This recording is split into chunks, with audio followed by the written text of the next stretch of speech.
Welcome to Tales of Wonder.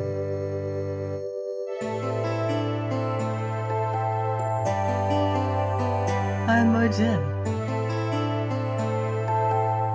and I have a story to share with you about a very clever cat. The cat that winked. Once there was an old woman who lived on the edge of the dark wood, in a small cottage all covered with thick thatch, and over the thatch grew a honeysuckle vine, but at the gable where the chimneys clustered, the wisteria flung purple flowers in May.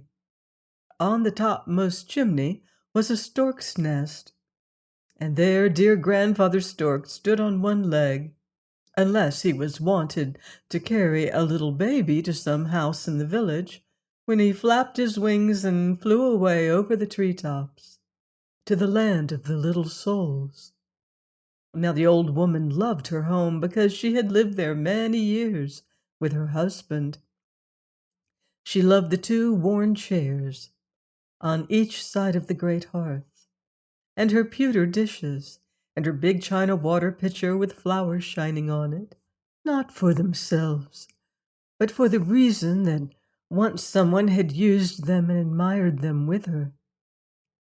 Into the little latticed windows the roses peeped, and these Mother Hulda loved too, and tended carefully all through the sweet-smelling summer-time. But perhaps she liked best the long winter evenings, when she spun by the fire and sang little songs like these. My heart as a bird has flown away.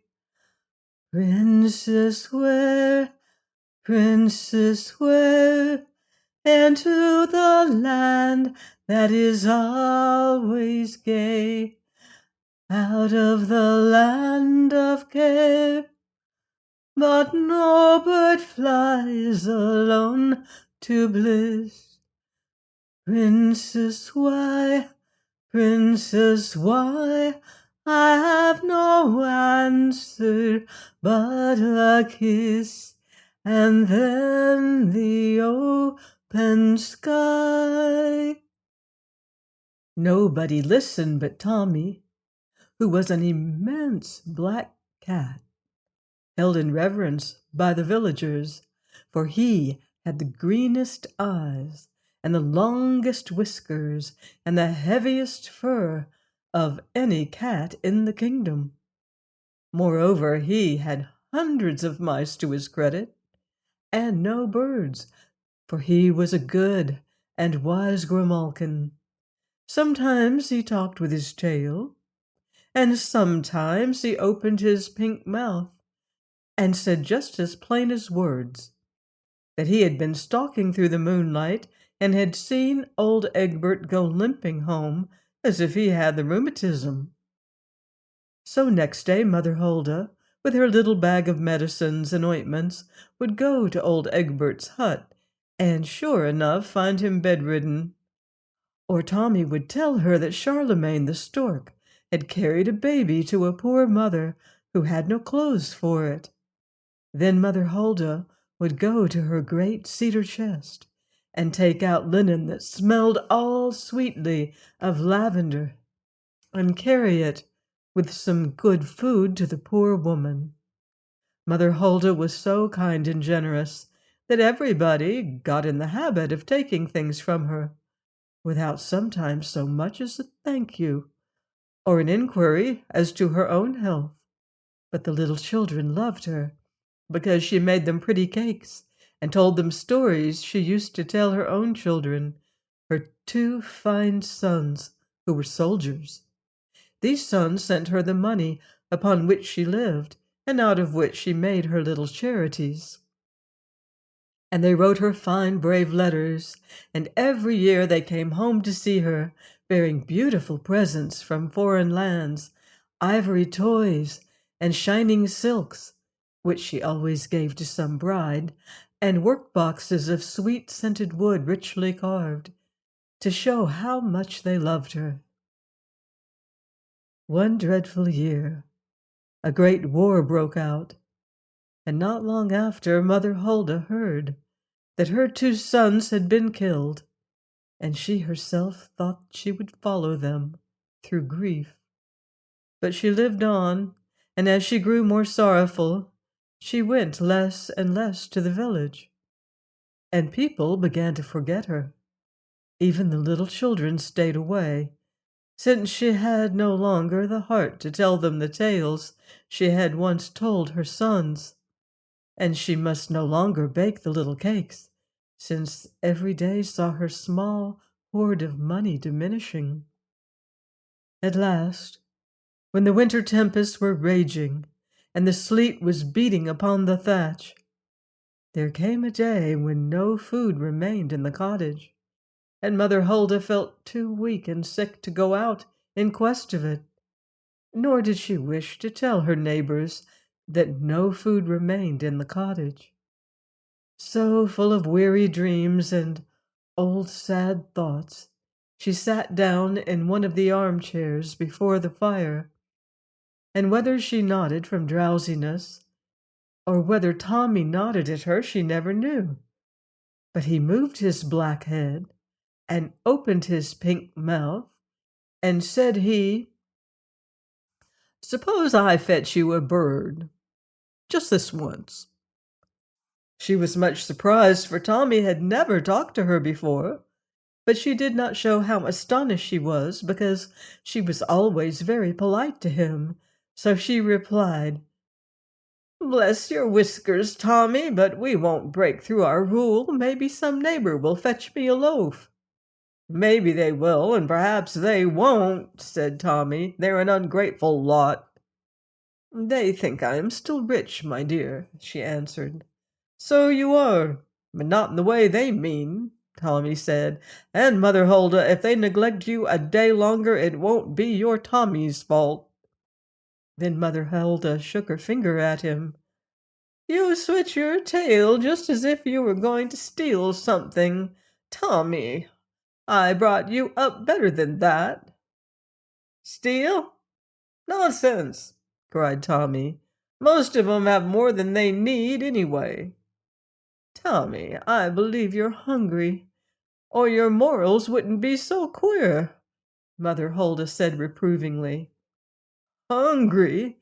exclaimed Tommy. "I dream of lobster claws and chicken wings and blue saucers full of yellow wrinkled cream, 12 in a row. No wonder my morals are queer." Then what happened was that poor Mother Hulda dozed off to sleep, and when she awoke, there was Tommy, staring into the fire, his green eyes like 2 lanterns, and his whiskers standing out very stiff and knowing. And at Mother Hulda's feet was a wicker basket, from which issued a most appetizing odor. "Why, Thomas!" She always called him Thomas in solemn moments. "What's this?" "Your dinner," said Tommy, and yawned like a gentleman who lights a cigarette and says, "Oh, hang it all, what a beastly bore life is." "Thomas," questioned Mother Hulda solemnly, "where did you get this dinner?" For she had taken the cover off the basket and found a small roast chicken with vegetables and bread pudding.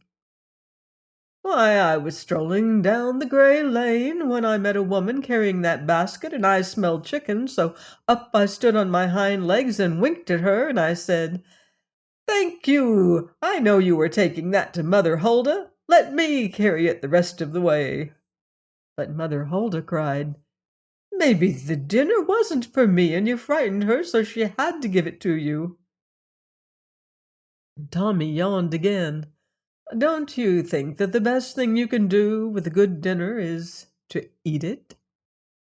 So Mother Hulda ate her dinner, hoping all the while that she was making an honest meal. Then when she had fed Thomas, she asked him if Charlemagne was on the roof. "Indeed, no," cried he. "Charlemagne has flown to the war country to fetch you a baby." "Alas!" cried Mother Hulda. "I pity the poor babes. But how can I bring up a baby?" "It is your granddaughter," said Tommy. "Charlemagne told me that a year ago your son Rupert married, but he meant to bring his bride home as a surprise to you. Then the war broke out and—" "Oh, poor little daughter-in-law!" cried Mother Hulda. "Did she break her heart?"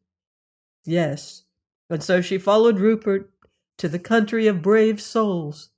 But Charlemagne is fetching the baby in a warm woolen napkin tied up at the four corners, and when his wings get tired from flying, he puts a bit of sugar and a drop of water in the baby's mouth and leans his feathery breast against its little feet to keep them warm." "Yes, yes," said Mother Hulda, "a baby's feet should be always kept warm. But dear me, the sweet one will need milk before long, and the grain of whole wheat to help her grow. I have no money to buy her food." Tommy looked very wise. "Mother Hulda," he said, as he drew a black paw knowingly over one ear, "don't you know that whenever a baby comes, help comes? Open the linen chest and get your shining shears and begin to make little shirts and dresses. I think I'll take a look at the weather." He made the last remark carelessly, like a young gentleman who will stroll out and leave the women folk to their devices. "Oh, Tommy," said Mother Hulda, "you are not going to do anything impulsive?" "Mother Hulda," replied Tommy, "did you ever know a cat to do anything impulsive? Unless he saw a bird or a mouse."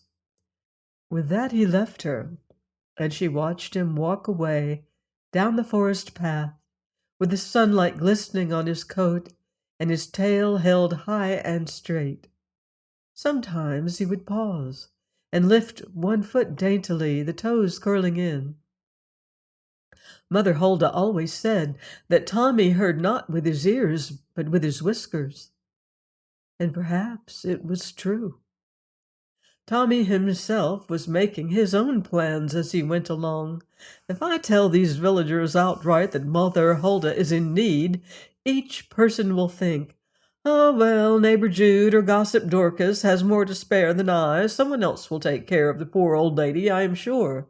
And it will end in her getting nothing at all.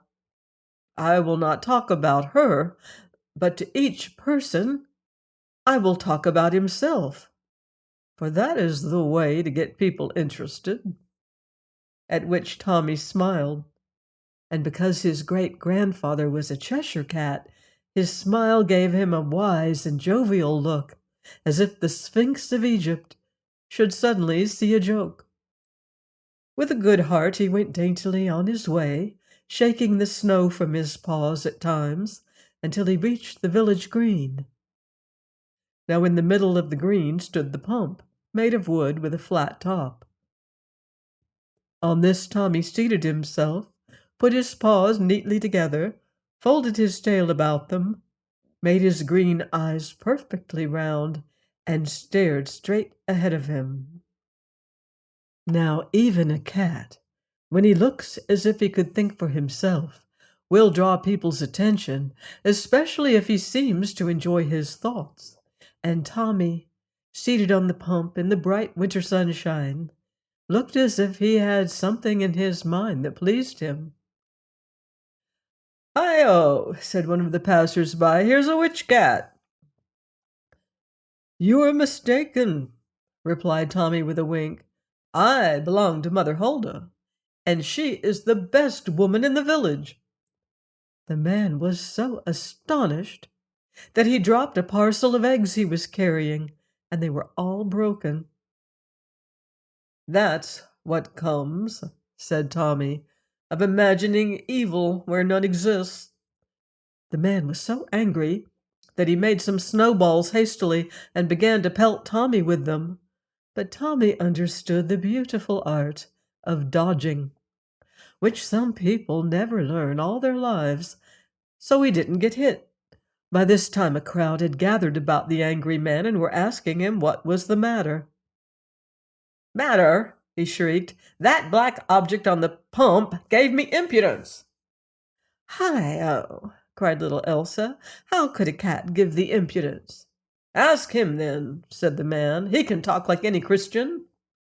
At which the crowd all looked at Tommy, who winked at them and said, "Does anybody here want to ask me any questions? I'll tell him what he wants to know in perfect confidence between him and me and the pump. If my answer pleases him, he can give me a silver piece. If my reply makes his heart go pit-a-pat with joy, he can give me a gold piece. If he doesn't like my answers, he needn't give me anything. Now that's fair, isn't it?" Then everybody looked at everybody else and dropped their jaws and rubbed their eyes. Nobody stirred for a minute. Then a fine young fellow stepped forward, blushing. This was Carl, the miller's son, who was straight as a birch tree and had blue eyes like deep lakes. And he walked right up to the pump and bowed.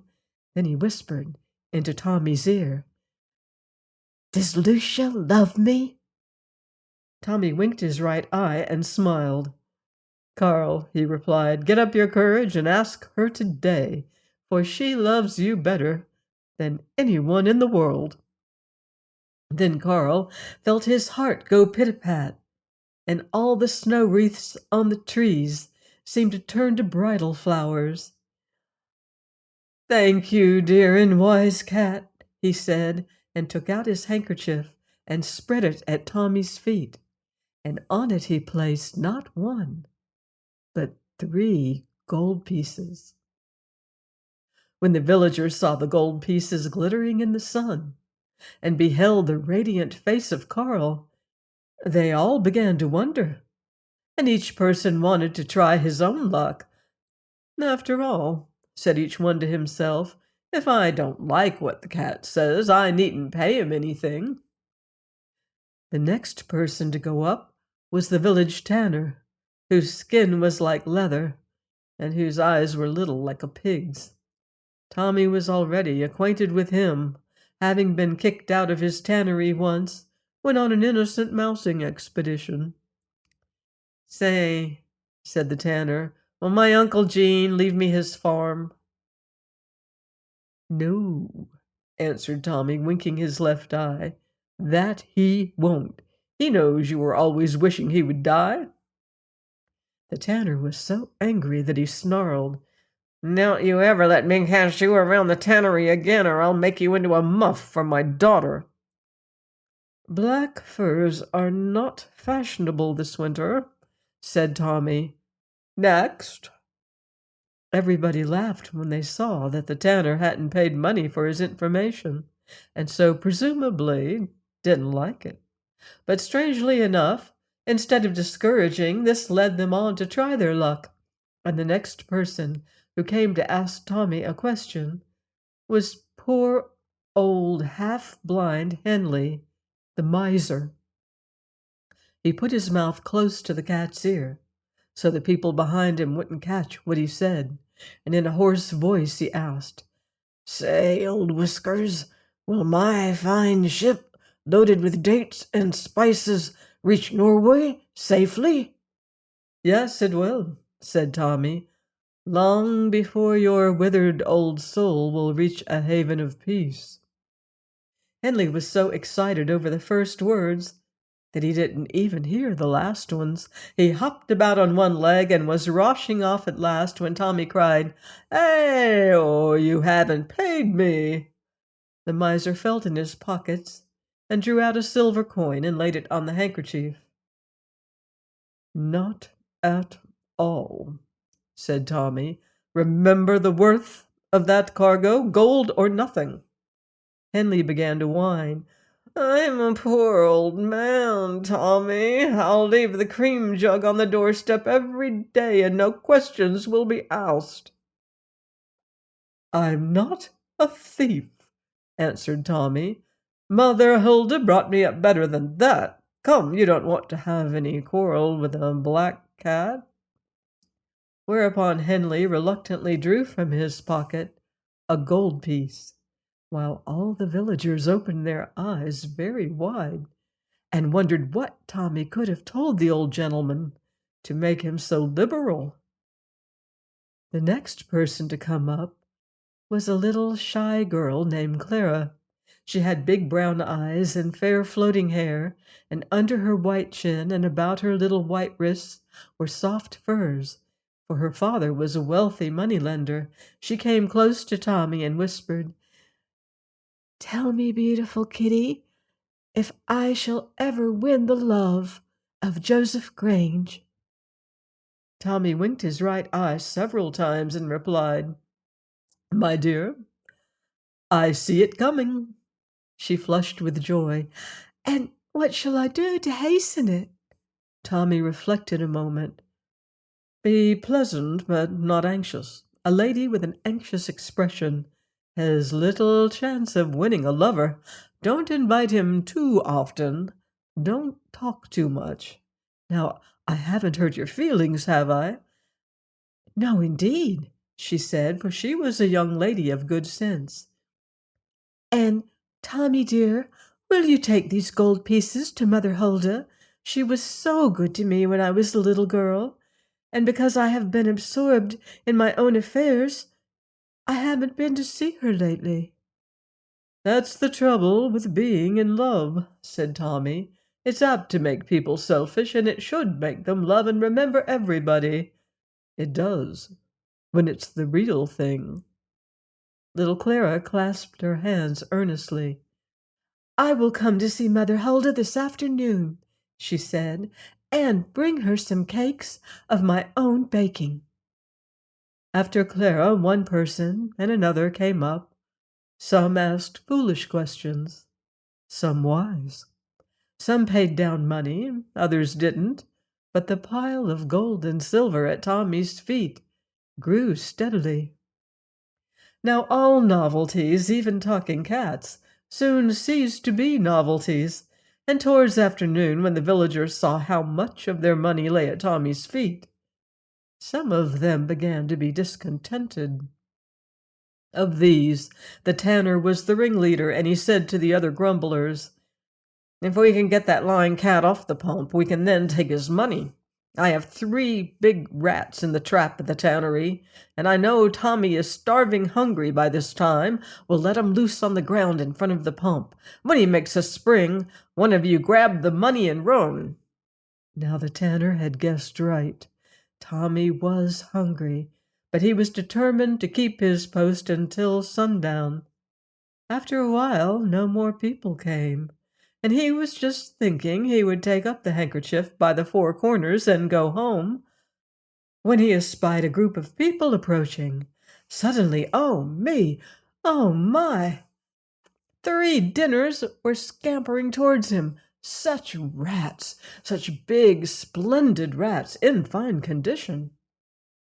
Tommy had never used such self-control in all his 9 lives, but he sat tight, and though his whiskers showed his agitation, he never budged.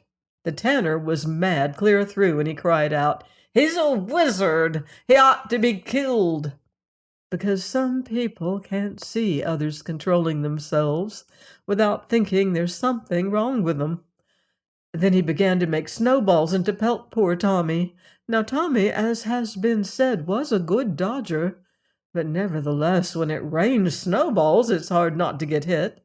It might have fared badly with him, had not some knights and ladies at that moment appeared on the scene in the train of the beautiful Princess Yolande, one of the fairest princesses in all the realm.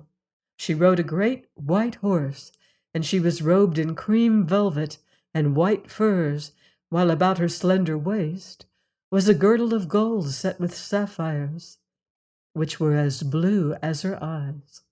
By her side rode Lord Montfalcon. He was all in black armor, for he was mourning a brother who had died in the distant war. Love, as well as grief, filled his heart, for his dark eyes were continually upon the beautiful princess, who now reined in her horse and cried out in a sweet voice, "Shame on you, man, to hurt a poor cat!" "He's a wizard, and he belongs to a witch," called out the tanner. "Oh, what a wicked lie," said Tommy. "I don't care what names you call me, but my mistress is one of the best women in the land. She has come to poverty in her old age. For her sake, and to get her a little money, I've sat here all day answering truthfully all questions. Now, dear Princess Yolande, believe me, for I am a true cat." The princess was so astonished that she couldn't speak for a moment. At last she turned to Lord Montfalcon and said, "Truly, we have come to Wonderland." "I'd rather believe the cat than the people who were pelting him, and I have a mind to test his powers. Let us alight and ask him questions." Then they all dismounted, and with the pages and the ladies and a gentleman in armor, the scene was as gay as the stage of an opera. Everybody chatted and laughed, and some of the court ladies stroked Tommy's fur with their pretty white hands, and one took off her bracelet and hung it about his neck. But when the Princess Yolande went forward to ask her question, everyone fell back. Then, with sweet dignity, as became a princess, she stood before Tommy and said, "Tell me, if Lord Montfalcon love me truly."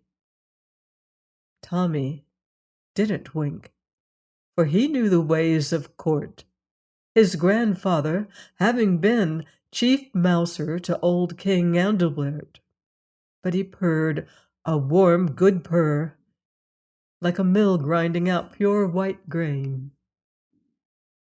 "If the sky in heaven be blue, then Montfalcon loves you true. If the sun set in the west, Lord Montfalcon loves you best." "You see," he added, "I'm not much of a poet, but those are the facts."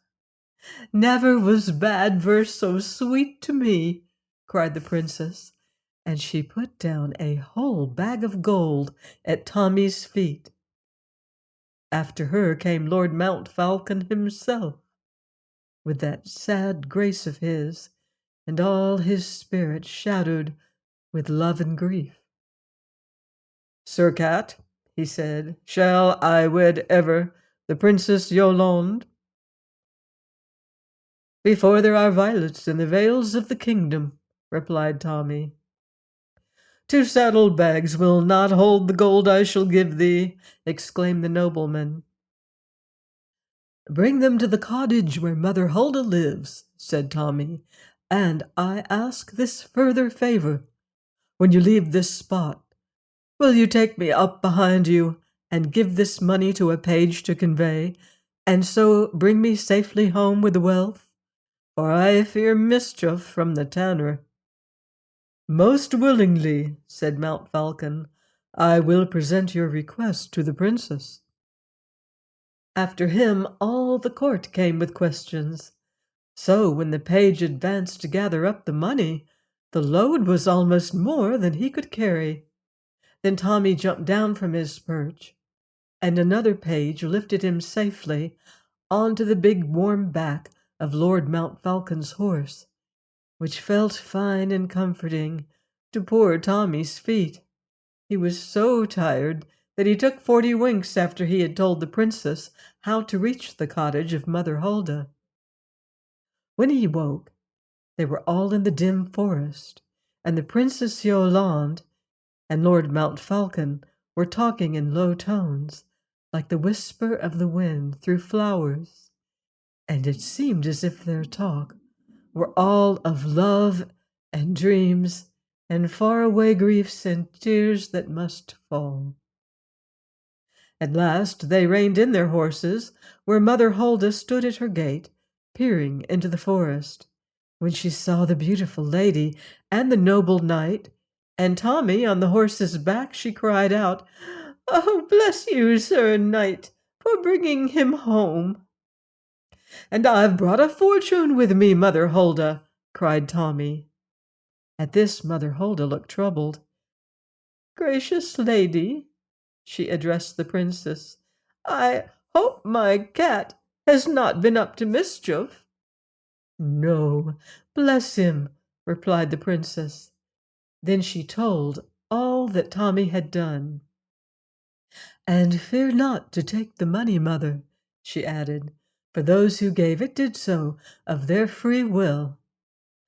"Alas, I would not take it," sighed Mother Hulda, "had not my Rupert and my Hugh died in the great war, and Rupert's wife went with him to the kingdom of the brave souls, and I expect Charlemagne tonight with their little baby." "Rupert? What Rupert?" asked Lord Mountfalcon, leaning down from his horse. "Rupert Gordon. I am Hulda Gordon, his bereaved mother." Then Mountfalcon removed his cap, alighted from his horse, and bowed low before Mother Hulda. "He died gloriously. He died trying to remove my poor brother from danger," he said. "Now let me be as a son to you, for sweet memory's sake." Then they all wept softly, for even to hear of those battles and those silent ones in the kingdom of the brave souls was to behold the world through tears. And the Princess Yolande alighted and kissed Mother Hulda's hands and promised to visit her often. So with many true words they parted at last, and Mother Hulda was left alone with Tommy and the bags of gold and silver, which she took indoors, and then returned to scan the sky, where now the white stars hung, and a thin half circle of a moon. Tommy romped in the snow for the joy of stretching his legs. After a while he said, "Listen, don't you hear something, Mother Hulda?" "I would I heard wings," she cried. "But I hear wings," said Tommy. "Watch, watch, where the North Star burns." So Mother Hulda watched, and soon she saw the great outspread wings of Charlemagne, and saw his long bill with something hanging from the end of it. "My word, here's the baby!" called out Tommy. "Hello, Charlemagne, you old grandpa! Have you kept that precious infant warm?" But Charlemagne alighted on his feet and walked solemnly to Mother Hulda and laid in her arms the softest, sweetest, pinkest little baby that she had ever seen. There was golden down on its head, and its little hands were folded like rosebuds beneath its tiny chin. Mother Hulda felt its feet to know if they were warm. Then she cried and sobbed and held the little thing to her breast and trembled for love of it. "Take it before the fire," said Tommy. "We're all tired tonight, and it will be good to drowse and dream. Good night, Charlemagne, the chimney's warm." So the stork flew up to the roof, and Mother Hulda took her treasure and held it in her warm, ample lap before the fire, and Tommy winked and dozed and looked at the baby with his great green eyes, while Mother Hulda sang, "The gold of the world will fade away. Baby, sleep, baby, sleep, but thou wilt live in my heart alway. Sleep, my darling, sleep. The gold of the world, it comes and goes. Baby, sleep, baby, sleep, but thou wilt bloom like a summer rose.